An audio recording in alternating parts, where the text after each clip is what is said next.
ሰላም ጤና ይስጥልን የተከበራችሁ ተመልካቾቻችን ከአሚኮ ዘወትር በይሳት ወደ እናንተ የሚደርሰው የስፖርት ባለታሪኮቹ ፕሮግራማችን ተጀምሯል። ዛሬ ታላቋ አትሌት መሰለች መልካሙ ከኛ ጋር ቆይታ ታደርጋለች።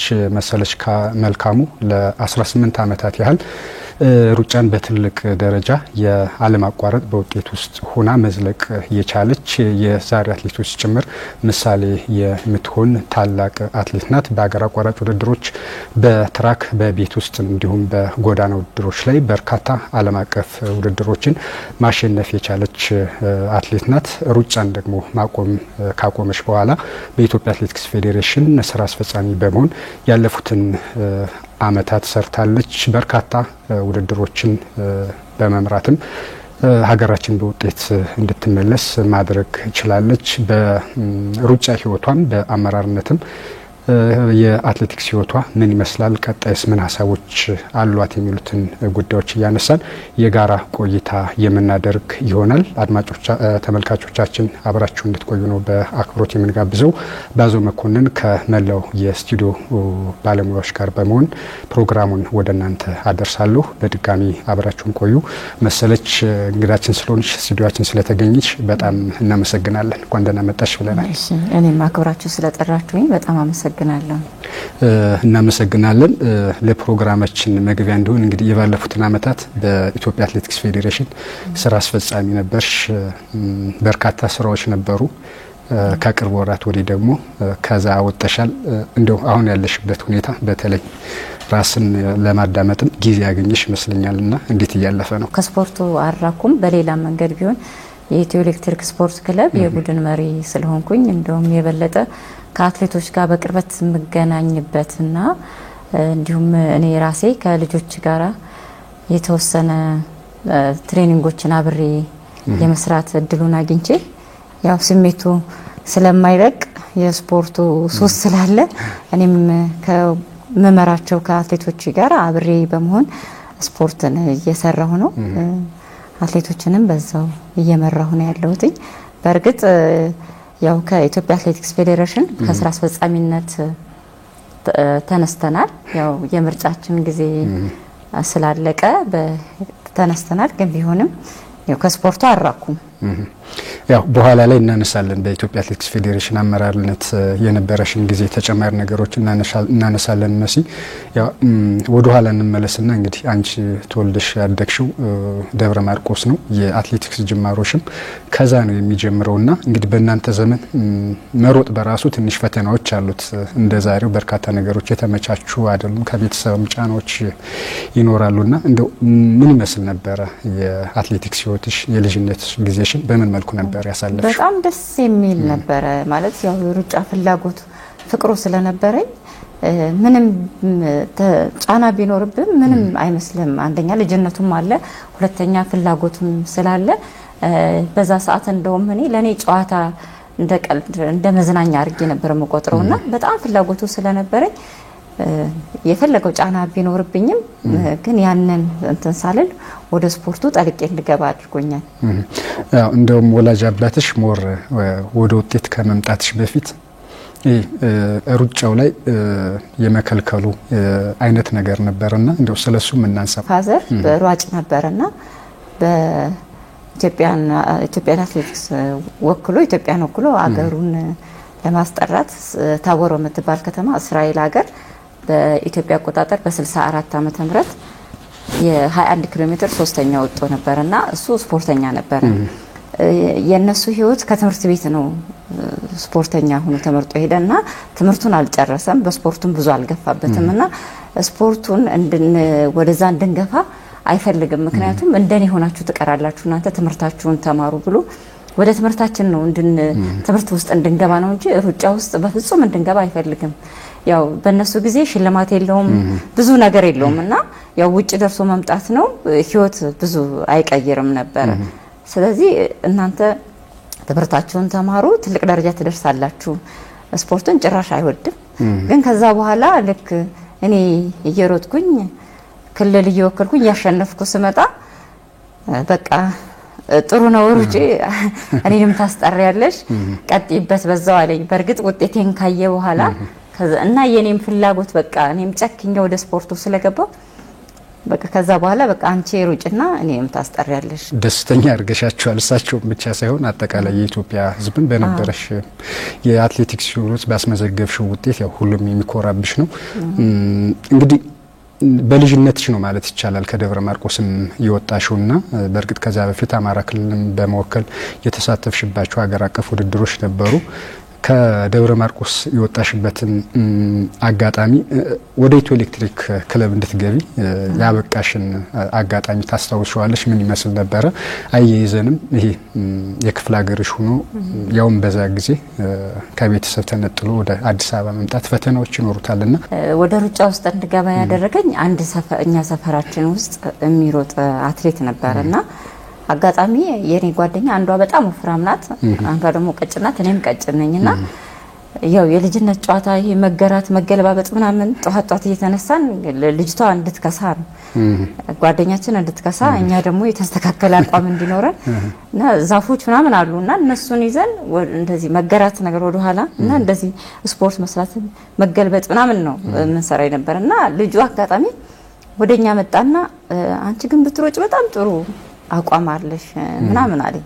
ከዛ ስፖርት ሲኖር ጥራኝ አልኩት፣ ውድድር ሲኖር ጥራኝ ምናምን ስለው ትዝ ይለኛል ህዳር 11 ቀን ነው 93 ዓመተ ምህረት ህዳር 11 ቀን ነው። በዛ ሰዓት ጠራኝ ውድድር አለና ነው ያለኝና ምንም እውቀቱም የለኝም ስለ ሩጫ ስንት ኪሎ ሜትር እንደሚሮጥ ምናምን ብዙም እውቀቱም የለኝ። ከዛ እኔ ከኛ ቤት ውድድሩ የሚካሄድበት ትንሽ ከከተማ ወጣ ትላለች፣ ወደ 5 ኪሎ ሜትር አካባቢ ነው የምትወጣውና ከኛ ቤት እስከ ስቴዲየሙ እየሮጥኩ ነው ሄድኩኝ። ምክንያቱም እኔ ጉልበት መጨረስ ምናምን የሚባለው ነገር ብዙ አላውቅም። በቃ እኔ ራሴን እየፈተንኩ ነው ሮጥሽው ማለት ነው። ራሴን እንዴት ነው ጎበዝ ነኝ ወይስ ጎበዝ አይደለሁም ምናምን እያልኩ ነው እየሮጥኩ ሄድኩኝ። ከዛ ሲሄድ ዳዊት የሚባል አሰልጣኝ ነበረ። እሱን አናግሬውና ተመዝገቢ ያሉኝ። ከዛ ሳናግረው ምንድነው የምትሮጪ ሲለኝ ትንሽ ነገር ካለ አስሮጠኝ አልኩት። አይ ያለው አንድ ፊልድ ነው 5000 ነው እሱ መሮጥ ከቻልሽ ግቢ ምናምን ሲለኝ ስንት ነው ስለው 12 ዙር ከገማሽ ሲለኝ እኔ ከስቴዲየሙ ውጭ ነው እንጂ ውስጥ የሚሮጥ አልመሰለኝም። ከዛ የዛን ጊዜ ወነ 4 ዙር ዞርኩኝ አብሬያቸው። ያው ውድድሩ ተጀመረና ገብተን 4 ዙር ዞርኩ፣ ደክሞኝ ተቀመጥኩኝ። ከዛ ዳዊት የሚባለው አሰልጣኝ በጣም አበረታታኝ። በጣም ጎበዝ አንቺ መሮጥ ትችያለሽ ምናምን ሲለኝ እሺ አልኩት። በቃ ትሬኒንግ እየመጣሽ ስሪ በጣም ጥሩ እንትናለሽ ችሎታለሽ ምናምን አለኝ። ከዛ ያው ከነሱ ጋር አብሬ ትሬኒንግ መስራት ጀመርኩኝ። ትምህርቴንም እየተማርኩ ትሬኒንግም አብሬ መስራት ጀመርኩኝ። ከዛ በሁለት ሳምንቱ ክሮስ ካንትሪ ውድድር ነበረ እና 6 ኪሎ ሜትር ስወዳደር ሁለተኛ ወጣው። ከዛ ወደ ወረዳ ወሰዱኝ ወደ ደጀን፣ እዛም ሁለተኛ ወጣው። ከዛ ባህር ዳር ወሰዱኝ ነው ያጠቃላይ የአማራ ክልል ማለት ነው። እዛ ስወዳደር አንደኛ ወጥቼ ሪከርድ ሰበርኩኝና ከዛ ሪከርድ ሰበርሽውና መስሉኝ እኔ ደግሞ የሆነ ነገር ረግጬ የሆነ እቃ የሰበርኩ ነው መሰለኝና ምንድነው የሰበርኩ ምናምን መስላቸው አይ አይደለም ሰዓት ነው እንዲ ነው ብለው አስረዱኝ። ከዛ በቃ በዛ ሩጫ ጀመርኩኝ ገባሁኝ ማለት ነው። ያው ወደ አዲስ አበባ የመጣሁትኝ እዛ ትሬኒንግ እየሰራን ኢትዮ ኤሌክትሪክ እንትን ያወጣል ምንድነው ማስታወቂያ ያወጣልና ከኔ ጋር አብረው የነበሩ ልጆች ረጅም አመት ስፖርትን ሲሰሩ የነበሩ ልጆች ናቸውና ኮሙኒኬት አላቸው ከአዲስ አበባ ልጆች ጋራ። ከነሱ ጋር ሆነን አንድ ላይ መጣን። ያው ስንመጣ ብዙ ቻሌንጅ ነበረው። በርግጥ አዲስ አበባ ላይ እኔ አላቀውም። እነሱ በርግጥ ይዘውኝ የመጡ ከዚህ ቀደም የመጡ እየተወዳደሩ ምናምን ስለሚሄዱ በጣም ብዙ ያውቁታል። ግን እንደ እድል ሆኖ 5 ሆነን መጣን። እኔ አሸንፌ ኢትዮ ኤሌክትሪክ ተቀጠርኩኝ። እነሱ ሳይሳካላቸው ቀረ ተመለሱ እና በዛ አጋጣሚ ኢትዮ ኤሌክትሪክ ገባው። ያው እስካሁንም ያለው ኢትዮ ኤሌክትሪክ ነው። ያው በአትሌቲክስ ህይወትሽ ኢትዮ ኤሌክትሪክን እንደ ቤትሽ ማንሳት ይቻላል ብዬ አስባለሁ። እንግዲህ በልጅነትሽ ክለቡን ተቀላቀልሽ፣ አሁን የአትሌቲክስ ክለቡ ቡድን መሪ ነሽና እንዴት ትገልጫለሽ ያሳለፍሽባቸውን አመታት በኢትዮ ኤሌክትሪክ? ኢትዮ ኤሌክትሪክ ለኔ በጣም ትልቅ በቃ ህይወቴ ነው፣ እንደ እናቴ ቤት ነው። ምክንያቱም እኔ ከልጅነቴ ጀምሮ ከዚህ ያሳደገኝ ክለቤ ነው። እርግጥ ነው አሰልጣኙ አቶ ግርማ ወልደሃና ይባላሉ ልክ እንደ አባቴ ነበሩ እዚህ ደረጃም እንድደርስ ከፍተኛውን ቦታ የሚወስዱት እሳቸው ናቸው ምክንያቱም በጣም በጥሩ ሁኔታ ነው ኮትኩተው ያሳደጉኝ እዚህ ደረጃ እንድደርስ መሰረት የሆኑኝ እሳቸው ናቸውና እሳቸውንም ደግሞ በመቀጠል ኢትዮ ኤሌክትሪክ ብዙ ድጋፎችን አድርጎልን ክለብ እንድንገባ ደሞዝም እንድናገኝ ብዙ ነገሮችን አድርጎ እዚህ ደረጃ እንድንደርስ ያደረገን ኢትዮ ኤሌክትሪክ ነው ዓለም አቀፍ እይታ ውስጥ እንድትገቢ ያደረገሽ ውድድር ተጨማሪ ድሎችን የከፈተልሽ ውድድር የትኛው ነው የመጀመሪያው ውድድር ክሮስ ካንትሪ ነበረ እሱ ወደ ብራስልስ ነበረ 2006 ይመስለኛል በፈረንጅ ሳልባል ሳሳት ያኔ ነው በቃ ክሮስ ካንትሪ አሸነፍኩኝ ከዛ በኋላ ነው ዓለም ወደ እኔ የዞረች ማለት ይችላል ምክንያቱም በዛን ወቅት ጁኒየር 2004 ዓመተ ምህረት ይመስለኛል ጁኒየር ግሬስቶ 5000 ሜትር እሱንም አንደኛ ወጥቼ ነበርና ጁኒየር ውድድሮችን ያሸነፍኩኝ የነበረበት ሰዓት ነው ለኔም ደግሞ መንገዱን የከፈተልኝ ከማናጀሮች ጋር እንድገናኝ ሌሎችንም ውድድሮች እንዳገኝ የረዳኝ ክሮስ ካንትሪ ነው በዛ ነው የታወቅኩኝ ከዛም በኋላ ወደ ዓለም ዋንጫ ወደ ኦሎምፒክ እየተሳብኩኝ መሄድ ጀመርኩኝ ያው ኢንዶርም ሩጫለሁ የብር ሜዳሊያ አለኝ ካደረግሻቸው ውድድሮች መካከል እዚህ አዲስ አበባ ላይ የተደረገው 2000 ሚሊኒየም አካባቢ ነበር ውድድሩ የተደረገውና ከመሰረት ደፋር ጋር ተወዳድራችሁ በ5000 ሜትር የአፍሪካ አትሌቲክስ ሻምፒዮና ላይ እሷን በመብለጥ አንደኛ ወጣሽበት ጊዜ ባንቺ ሩጫ ህይወት ውስጥ ከሚታወሱ ታላቅ ድሎች መካከል አንደኛው ነው ማለት ይቻላል አዎ እውነት ነው ያን ጊዜ በጣም ተፎካካሪ ነበርኩኝ በወቅቱ ከዓለም አትሌቶች ጋር በጣም መፎካከርበት ጊዜ ነበርና በጣም ብዙ ጫኖች ነበሩብኝ ውድድር የመከልከል ምናምን ውድድሮችን አለማግኘት በጣም ብዙ ጫና ነበርብኝ ኢቭን እንኳን ዓለም ዋንጫና ኦሎምፒክ በሚመጣበት ሰዓት ሚኒማ ለማምጣት በጣም ይቸገር ነበር ምክንያቱም ውድድሮችን እታገድ ነበር ያው ተፎካካሪ ስትሆን ተታገዳለና በዛን ጊዜ ያው እዚህ ያኛው ውድድር ደግሞ እዚህ ተደርጎ በአገር ውስጥ ተደርጎ ያንን በማሸነፊ ከኋላ የነበረው ጫና በቃ የዛን ጊዜ በቃ ድል ነው በጣም ተደሰትን እና ብዙ ማናጀሮችም ነበሩ አሰልጣኞችም ነበሩ ያንን ታሪክ የሚያውቁና ያን ወቅት በጣም ከባድ ጊዜ ነበር በጣም የሚገርምህ አንዴ የኢንዶር የቤት ውስጥ ውድድር ነበረ ቦስተን እና እኔም ለመሄድ እየተዘጋጀው ሌሎችም ልጆች አብረው እየተዘጋጁ ነበርና ውድድር ተከልክለሻል መሄድ አትችይም አንቺ ተባልኩኝ ኤርፖርት እንደደረስኩኝ ያን ጊዜ ለኔ በጣም ከፍተኛ ጫና የነበረብኝ ወቅት ነበር ማለት ችሎታ ነበረኝ ችሎታዬን አውጥቼ አልተጠቀምኩበትም እድሜ ነው በዛ ጋር የተገደበውና ግን እግዚአብሔር ይመስገን ከዛ በኋላ ያው ወደ ማራቶኖች ዙሬ ማራቶኖች ላይ ጥሩ ውጤቶችን አመጣሁ እግዚአብሔር ይመስገን በአትሌቲክስ ህይወትሽ የነበረሽ ውጤት የነበረሽ ጥንካሬ አንደኛው ማሳያ ኔዘርላንድ ላይ ያስመዘገብሽው የ10000 ሜትር ሰዓት ነበርና ለበርካታ ጊዜ የዓለማችን ሁለተኛው ፈጣን ሰዓት ነበር ስለሱም የተወሰነ ነገር እናንሳ አዎ ኔዘርላንድ ላይ በመሮጥበት ጊዜ ከ29 ቤት ይሮጣል ብሎ ማናጀርም አልጠበቀምና እኛ የምንሮጠው የነበረ ለሰዓቱ አልነበረም ሚኒማ ለማምጣት ነው እንጂ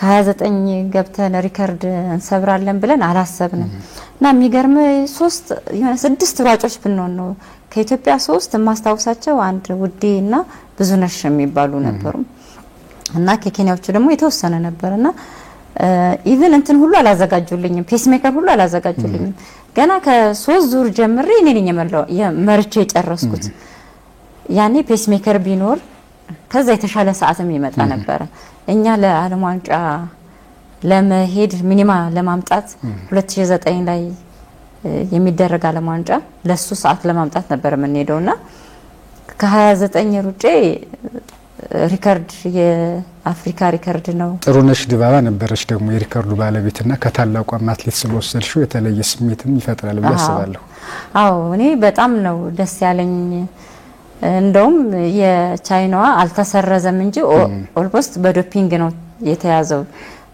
በዶፒንግ ነው ተብሎ ተመዝግቧል። ግን ሪከርዱ አልተሰረዘባትም እንጂ ኢቭን የሷ ቢሰረዝ የሪከርዱ ሁሉ የኔ ነበር የሚሆነው ማለት ነው። የትኛውም አትሌት ህልም ኦሎምፒክ ላይ መሳተፍ ነውና ያንን እድል ስታገኝ በወቅቱ ምን ተሰማሽ? ምን ይመስል ነበር ቤጂንግ ላይ የነበረሽ ጊዜ? ቤጂንግ 2008 5000 ነው የሮጥኩትኝ።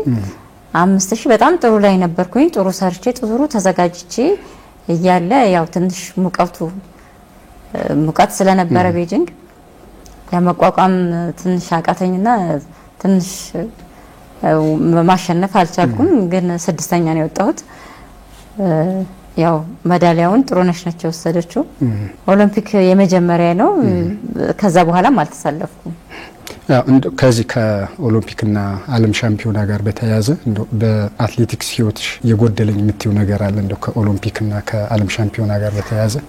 ዓለም ሻምፒዮና ላይ 2013 በማራቶን ሞስኮ ላይ ተወዳድሬ ነበርና በጣም በቃ በህይወቴ የሚቆጨኝ ነገር ቢኖር ያንን 3ኛ ደረጃ ላይ አቋርጬ የወጣሁበት ጊዜ ነው። 3ኛ ደረጃ ይዤ የሄድኩ ባለበት ሰዓት ነው። በርግጥ ከዛ ቀደም የህመም ስሜት ኑሮኝ ነው ከ10000 እና ከ5000 የወጣሁት እና ያ ስሜቱ አለ።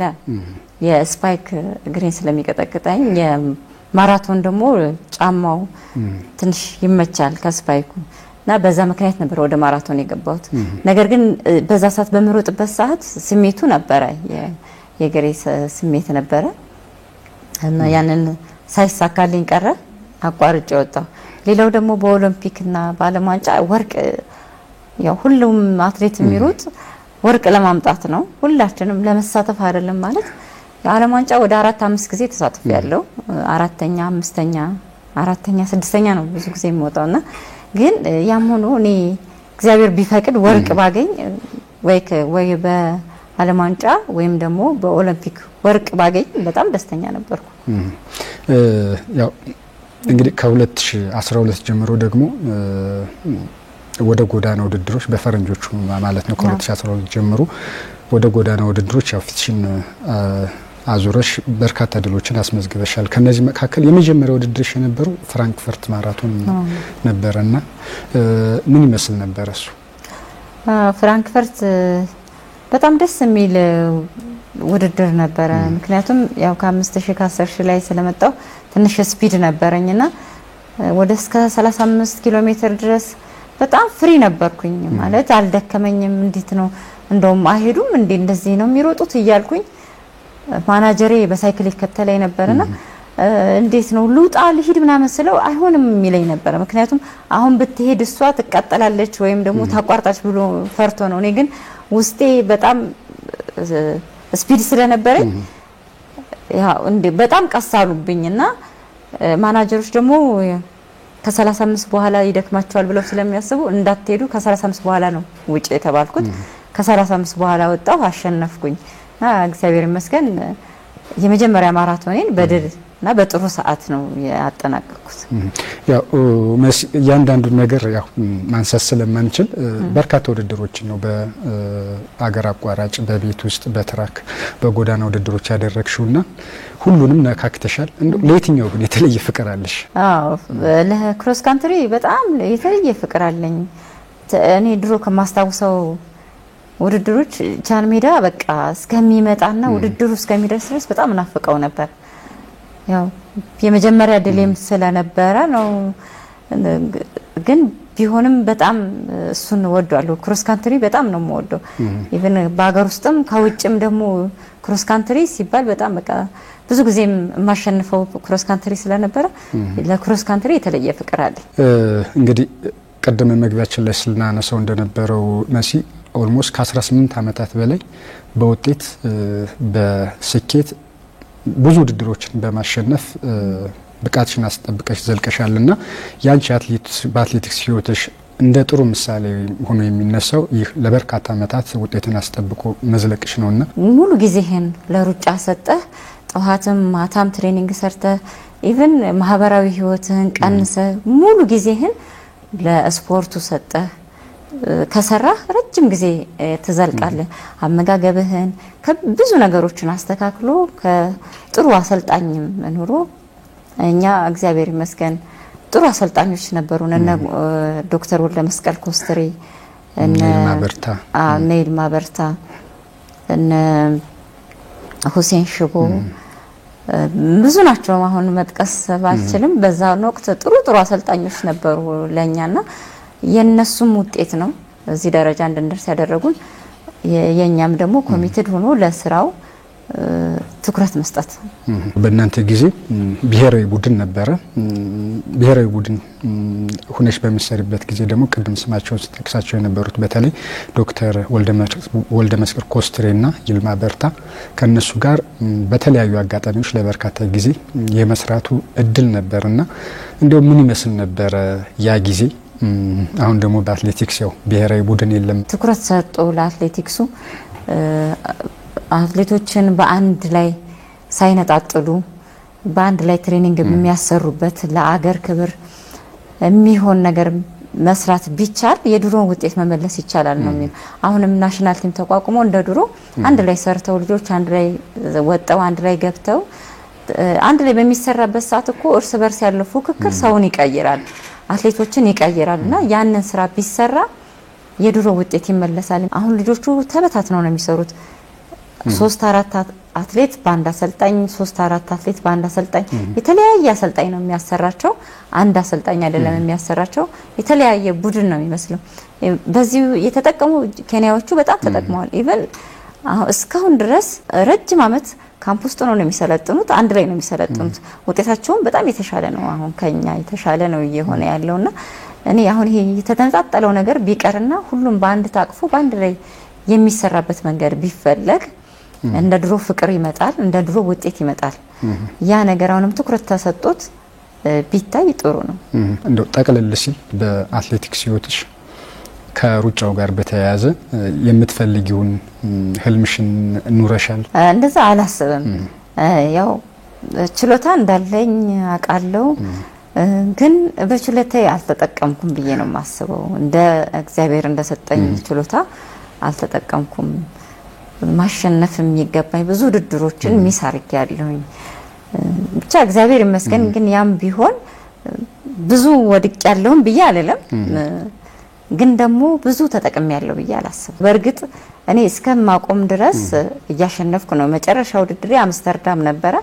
አምስተርዳም አሸንፌ ሪከርድ ሰብሬ ነው ያቆምኩኝ እንጂ ወይ በችሎታ ማነስ ወይም ደግሞ አቅም አጥሮኝ አይደለም ያቆምኩት። ግን ያው ህይወት አለ፣ እዚህ ጋር ልጅ መውለድ አለብኝ። ሴቶች እድሜ ይሄዳል፣ የኛ ደግሞ ቁም አይጠብቀንምና ለዛ ስለሆነ ሩጫውን አቆምኩና ወደ ሌላ ህይወት ገባሁኝ። የተከበራችሁ ተመልካቾቻችን እየተከታተላችሁት የምትገኙት የስፖርት ባለታሪኮች ፕሮግራማችን ነው። ዛሬ ታላቁ አትሌት መሰለሽ መልካሙ ከኛ ጋር ቆይታ እያደረገች ነው። ቆይታችን አሁንም ይቀጥላል። በድጋሚ አብራችሁ እንድትቆዩ ነው የምንጋብዘው። እንቀጥል። መሲ እንግዲህ የሩጫ ዘመንሽ በስኬት ካበቃ በኋላ ባለፉት አመታት በኢትዮጵያ አትሌቲክስ ፌዴሬሽን ስራ አስፈጻሚ ነበር። አትሌቲክስ በኢትዮጵያ አትሌቲክስ ላይ ከሚወስኑ ግለሰቦች መካከል አንደኛው አንቺ ነበርሽና ምን ይመስል ነበር? እንደው ነጥቦችን እናነሳለን፣ ግን እንደው አጠቃላይ በኢትዮጵያ አትሌቲክስ ፌዴሬሽን ስራ አስፈጻሚነት የነበረሽ ጊዜ ምን ይመስል ነበር? በጣም ደስ የሚል ጊዜ ነው ያሳለፍኩት። ስራውን ወድጀውና አክብሬው ፍላጎትም ኖሮኝ በጣም ደስተኛ ሆኜ ነበር መሰራው። በዛን ወቅት በርግጥ እኔ ከስፖርት ያቆምኩበት ወቅት ነበረ። የእርግዝና ጊዜዎች ነበሩኝ፣ ልጆችን የማሳደግ ጊዜ ነበርኝና እረፍቴን በዛን የተጠቀምኩበት ማለት ከስፖርቱ ስለራኩኝ ደግሞ ባለኝ ነገር ማገልገል ስለነበረብኝ ወደዛ ሄድኩኝ እና እዛ ውስጥም ያለሁኝ በጣም ደስ የሚል በፍቅር በፍላጎት ነበር ስሰራ የነበረው። ደስ ብሎኝ ለስፖርቱ ሳገለግል በጣም ደስ ብሎኝ ነው ያገለገልኩኝ።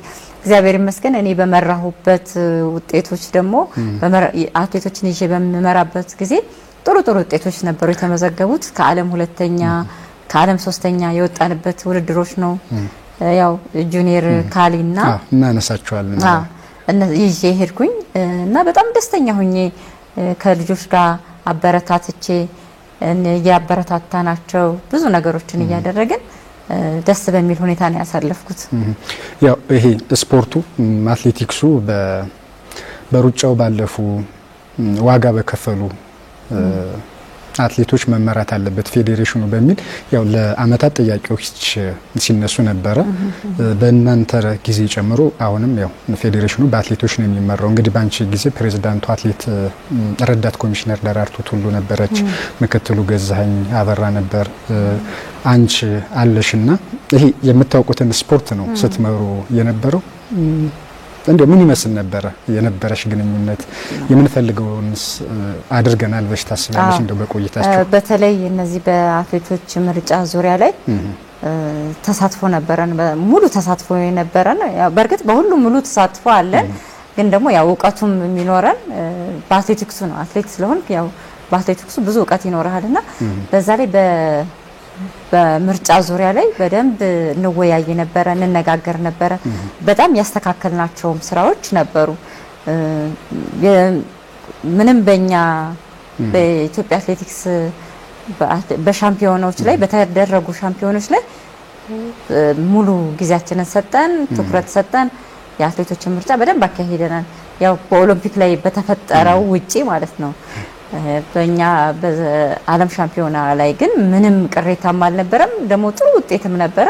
በጣም በጥሩ ውጤት ነው ተመስግቦ እንደውም ብዙ ውጤቶች የዓለም ዋንጫ ኢንዶር ምናምን የነበሩ ምርጫው በደንብ የተስተካከለ ስለነበረ ነው ያነሳን ነበረ።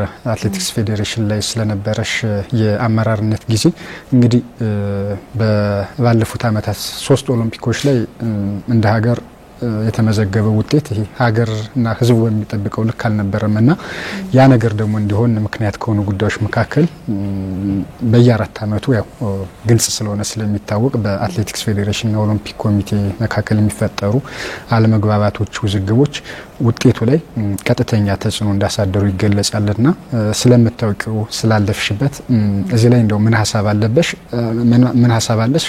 ቀጣይም እንደው በምን መልኩ ነው መስመር መያዝ ያለበት ብለሽ ታስቢያለሽ? እውነት ነው። ኦሎምፒክ ላይ 3 ኦሎምፒኮች ላይ ውጤት አጠናል። ያም የሆነበት ምክንያት ያው የኛ ልጆች ሰው በማጣታችን ወይም ኢትዮጵያ አትሌት አጣ አይደለም። ከውጤት የራቅን በችሎታ ማነስም አልነበረም። ነገር ግን አንዳንድ የቴክኒክ ችግሮች ልበላቸው ያው የሚታወቅ ነገር ነው። ያው አትሌቶችን በሚመረጡበት ሰዓት የሁለት እንትን ነበር ማለት ግጭቶች ነበር። የሁለት ግጭቶች ይሄ ይሆናል ይሄ አይሆንም በሚባልበት ሰዓት ያው የሁለት ሀሳብ አንድ አለመሆን ነው እንጂ ሁለት ሀሳብ አንድ በሚሆንበት ሰዓት ችግሩ ላይ ፈጠር ይችል ነበር። ነገር ግን ሆኖ ያው ልጆቹ በኦሎምፒክ ኮሚቴም ተመርጠው ብዙ ውጤት ሳያመጡ ቀርተዋል። በርግጥ አሁን ሊስተካከልበት የሚችለው ዋናው ነገር ያው ከአመራረጡም ላይ በተጨማሪ አትሌቶቹ አቅማቸው የሚታይበት አንድ ሆነው ሰርተው አሁን የትኛው ችሎታ ያለው የትኛው ችሎታ የሌለው ተብሎ ለመለየትም አንድ ላይ ስለማይሰሩ የትኛው ነው ጥሩ ብሎ ለመለየትም በጣም ያስቸግራል። ነገር ግን አሁን ናሽናል ቲም እንደተባለው ቅድም በናሽናል ቲም ታቅፈው አንድ ላይ በሚሰሩበት ሰዓት አቅማቸው ይታያል። የትኛው ተደጋጋሚ ችሎታ ያለው ወይም ብዙ ጫና የሚችለው የትኛው ነው ተብሎ ሊለይ ይችል ነበር። ነገር ግን አሁን ይሄ ባልሆነበት ሰዓት የተለያየ ቦታ ነው የሚሰሩት አትሌቶቹ፣ አቅማቸው አይታወቅም። በዚህ ላይ ደግሞ ያው የሁለት ሀሳብ የሁለት ቡድን ግጭቶችም ስለነበሩ አንድ አለመሆንም ስለነበረ በዛ ላይ ይሄ ውጤት ሊመጣ ችሏል። በድምሩ በ12 ሜዳሊያዎችና 7 ዲፕሎማዎችን በማግኘት ከዓለም ሀገራት አሜሪካና ጃማይካን ተከትለን ከዓለም 3ኛ ከአፍሪካ 1ኛ ደረጃ ይዘን አጠናቀናል። ሰዓታችንም እየሄደ ስለሆነ ያላነሳናቸውን ነገሮች እያጠቃለን እንሂድ ብዬ ነው መሲና ኢትዮጵያ አትሌቲክስ ፌዴሬሽን ስራ አስፈጻሚ በነበርሽበት ጊዜ በርካታ ዓለም አቀፍ ውድድሮችን መርተሻል። በተለይ ደግሞ ባንች ዘመን ከሚታወሱት ውድድሮች መካከል ካሊና ፔሩ ላይ የተደረጉ የዓለም ወጣቶች ሻምፒዮና በጣም ትልቅ ውጤት የተገኘበት የኢትዮጵያ አትሌቲክስ ቀጣይ ተስፋ የሰጠ ታላላቅ ድሎች የተመዘገቡበት ነበርና እሱን በተወሰነ መልኩ እናንሳው። ቡድን መሪ ነበርሽ በሁለቱም ውድድሮችና ምን ይመስል ነበር? በሁለቱም ቡድን መሪ ነበርኩኝ። በርግጥ ያው የተወሰነ የእድሜ ልዩነቶች ነበሩ፣ ማለት የእድሜ አላግባብ እንትኖች ነበሩ። በርግጥ ግን ያም ሆኖ ደግሞ በጣም ልጆች የሆኑ በጣም ተስፋ ያላቸው ለነገ አገር የሚረከቡ ልጆች ይዘን ሄደናል። የተወሰነ ነው እንጂ ችግር የነበረ ሙሉ ለሙሉ ግን 95% በጣም የተሳካ ነበረ። ያው ከአፍሪካ ፔሩ ከአፍሪካ አንደኛ ነው የወጣ ነው፣ ከዓለም ሁለተኛ ነው የወጣ ነው። ካሊ ደግሞ ከዓለም ሶስተኛ ነው የወጣ ነው፣ ከአፍሪካም አንደኛ ነው የወጣ ነውና ውጤቶቹ ተመሳሳይ ነበሩ። የወርቅ እንትኖቹ 6 በዛኛውም 6 ነው በዚህኛውም 6 ነው ያመጣ ነው እና ተስፋ የሚሰጡ ልጆች አሉ። እውነቱን ለመናገር እንደውም ለዓለም ዋንጫ ለኦሎምፒክ እነዛ ልጆች ቢያዙ ታቅፈው አብረው ቢሰሩና ትኩረት ተሰጧቸው ቢሰሩ ነገ ጠዋት ኦሎምፒክና ዓለም ዋንጫ ምንም ሳንሰጋ በእነሱ ልጆች ልንኮራና ውጤታችን ከፍ ሊል የሚችል አትሌቶች ናቸው የነበሩንና እነሱ ልጆች አሁንም በዓለም ላይ ያያየናቸው ናቸው። እነ መዲና አሉ ሌሎችም እነሱ ከእኛቸው ከሄርኩ ልጆች ናቸው የወጡትና በእነሱ ላይ ትኩረት ተሰጥቶ ቢሰራ ለዓለም ዋንጫና ለኦሎምፒክ ይደርሳሉ። አማራ ክልል ጋር በተያያዘ አንቺ ተወልደሽ ያደግሽበትን ደብረ ማርቆስን ጨምሮ በርካታ ለአትሌቲክሱ ምቹ ፖቴንሻል ኤሪያዎች አሉና በርግጥ በርካታ አትሌቶች ከክልሉ ወጥተዋል። በኦሎምፒክ በዓለም ሻምፒዮና ኢትዮጵያ ማስጠራት የቻሉ ልጆች ግን እንደው ክልሉ ካለው ፖቴንሻል አንፃር በሚፈለገው ልክ ተሰርቷል ብለሽ ታስቢያለሽ? እንደው ቀጣይም ከዚህ ያሉትን ማሰልጠኛ ማዕከላት ከማጠናከር ከመደገፍ አኳያ እንደው በምን ልክ ይሰራ ብለሽ ታስቢያለሽ? አዎ የአማራ ክልል በርግጥ እኛ ከነበርንበት አሁን የተሻለ ነው። ከዚህም በላይ ደግሞ ተሽሎ አትሌቶቹ እኔ እየሄድኩ እድሉን አግኝቻለሁ በካምፖችን እየሄድኩ የመጎብኘት እና በጣም ብዙ ስራ ይቀራቸዋል። በጣም ብዙ መሰራት ለፍታችሁ ጥራችሁ በራሳችሁ ግራችሁ ውጡ የሚያስብል ደረጃ ላይ ነው ያሉት አትሌቶቹ። ብዙ ማዕከላትን ጎብኝቻለሁ፣ ብዙ ፕሮጀክቶችን አይቻለሁ። ነገር ግን እነዚህ ፕሮጀክቶች ታግዘው የሚያግዛቸው ድርጅቶች ቢገኙ፣ ኢንቨስተሮች ቢገኙ፣ ትንሽ እገዛ ቢደረግላቸው ከፍተኛ ውጤት ይመጣል። እንደገና አገሪቱ በጣም ሃይ አልቲቲዩድ ላይ ነው እንደ ተፈጥሮ ሆኖ ሃይ አልቲቲዩድ ቦታ ላይ ነው ያሉት ሁሉም ማዕከላቶች። በጣም ጥሩ ቦታ ነው ኤሪያቸው፣ በጣም ለስፖርት ምቹ የሆነ ቦታ ላይ ነው ያሉት። እነዛ ግን ኢቭን እዛ ያልታቀፉት ራሱ በግል ያሉት በየትምህርት ቤቱ በየአንዳንድ አካባቢ ያሉ አትሌቶች በጣም ተፈጥሮ አላቸው። እኔ አሁን ባህር ዳርም ሄጄ አይቻለሁ። ተፈጥሯቸው ለየት ያለ ተፈጥሮ ያላቸው አሉ እና እነሱን ግን አጠናክሮ ደግፎ መያዝ ያስፈልጋል። መንግስትም ትኩረት ሰጥቶት ባለሀብቶችም ትኩረት ሰጠው አትሌቱን አቅፈው ትልቅ ደረጃ ማድረስ የሚቻልበት ደረጃ ነው ያለው። አሁን አማራ ማረም ያለ አማራ ፖሊስ አለ። እነሱ የተቻላቸውን እያደረጉ ነው፣ እየጣሩ ነው። ነገር ግን ከውጭ የሚደግፋቸው አካል ቢገኝ ካሉበት ደረጃ ትንሽ ከፍ የማድረግ እንትን ይኖራል። እንግዲህ በተወሰነ መልኩ ያለፍሽበትን መንገድ ለማንሳት ሞክረናል። ለመሲ በሩጫ ዘመንሽ እንዲሁም ደግሞ በኢትዮጵያ አትሌቲክስ ፌዴሬሽን ስራ አስፈጻሚነት የነበረሽን ጊዜ ለማንሳት ሞክረናል በነበረን ቆይታና እንደው በቀጣይ ምን ሀሳቦች አሉሽ? በተለይ ከኢትዮጵያ አትሌቲክስ ጋር በተያያዘ ያው ከኢትዮጵያ አትሌቲክስ ጋር በተያያዘ ምንም እንኳን ጊዜያችን አልፎ ብንወጣም ግን ከጎናቸው ሆነን አሁንም ያለውን ነገር ለመስራት እኛ ፈቃደኞች ነን። ከጎናቸው ሆነን እናግዛቸዋለን። ያለኝን ዕውቀት ያለኝን ችሎታ ተጠቅመን የሚታይ ነገሮችን አሉ እነሱን የጎደሉ ነገሮች ካሉ አብረናቸው ሆነን የመሙላት ተባብረን የመስራት እቅዱ አለኝ። የመጨረሻ ነገር ለማንሳት እንግዲህ ህይወት ወይም ትዳር ከመሰረትሽ አመታት ተቆጥረዋል 9 ወይ 10 አመት አካባቢ ያኔ ከነበሩት ትላልቅ በጣም ከሚታወሱ ሰርጎች መካከል ያንቺ ሰርግ አንዱ ነበር።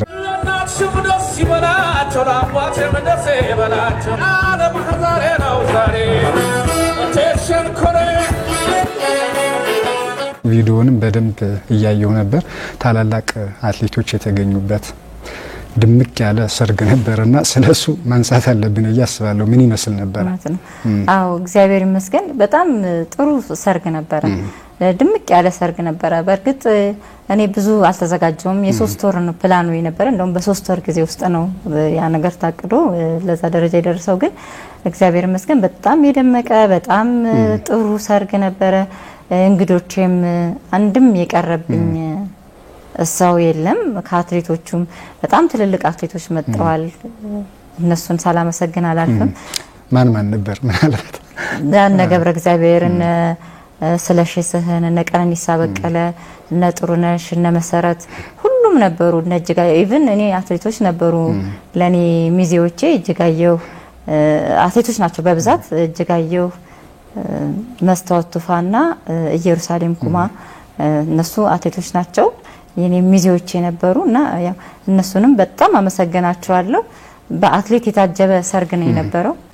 እንግዲህ በህይወትሽ መሲ አሁን ላለሽበት ደረጃ እንድትደርሺ ያው ከጎንሽ ሰዎች አጋዦች ይኖራሉና የመጨረሻም ሀሳብ ስለሆነ ማመስገን የምትፈልጊው ሰው ካለ እድሉን ልስጥሽና ቆይታችንን በዚህ እንቋጭ። የኢትዮጵያን ሕዝብ በጣም አመሰግናለሁኝ። እንደ ክልልም ደግሞ ተወልጄ ያደኩበት የአማራ ክልል የደብረ ማርቆስ ሕዝብ የኢትዮጵያ ሕዝብ ከጎን ሆነው ያው ሲደክመኝ ደክመው ስበረታ በርትተው አበርትተውኝ ደግሞ ሌላም እነሱ ማለት የኢትዮጵያ ሕዝብ በጣም ከኔ ብዙ ይጠብቅ ነበር። እኔ አሁን በአጋጣሚ ሆኖ በሆነ ቦታ ሰውታ አንቺኮ እንደው በቃ ሩጠሽ በደንብ ሳናይሽ ነው ከስፖርቱ የተገለልሽ የሚሉኝ ብዙ ሰዎች አሉና እነሱንም በጣም አመሰግናለሁ። እግዚአብሔር ደግሞ እንግዲህ እነሱን ማስደሰትበት ጊዜ ይስጠኝ ነው ማለት። በጣም እናመሰግናለን ለነበረን ጊዜ አክፍሬሽን ስቱዲዮአችን ተገኝተሽ ጥሩ ቆይታ አድርገናል። እናመሰግናለን በጣም። እሺ አመሰግናለሁ። የተከበራችሁ ተመልካቾቻችን የዛሬ የስፖርት ባለታሪኮቹ ፕሮግራማችን የተከታተላችሁትን ይመስላል። ዛሬ እንግዲህ አትሌት መሰለሽ መልካሙ እንግዳችን ነበረች። በቆይታችን በርካታ ሀሳቦችን ያለፈችበትን መንገድና የቀጣይ እቅዷን በተመለከተ ነጥቦችን አንስተናል። አብራችሁን ስለነበራችሁ ስለተከታተላችሁን እናመሰግናለን። ጤና ይስጥልን።